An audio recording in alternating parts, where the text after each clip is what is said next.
তো পার্ট ওয়ানে আমি দেখিয়ে দিয়েছিলাম যে মাটি ভেজানো হয়ে গেছে এবং মাটি ভেজানোর সঙ্গে সঙ্গেই কিন্তু এই ইমপিউরিটিসগুলো মানে এই যে পাথরের টুকরোগুলো পাচ্ছিলাম।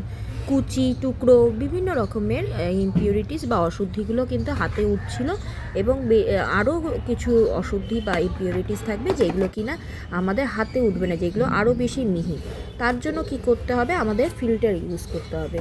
এবার ফিল্টারের জন্য কি করতে হবে, এই যে স্ট্রেনারটা আমি নিয়েছি, ছাঁকনিটা, আর একটা কাপড় নিয়েছি। এটা অবশ্যই পুরনো কাপড়, কারণ এটা আমার ইউজ হবে না, ব্যবহার করা আগেকার কাপড়, যেটা আমার এখন কাজে লাগছে না।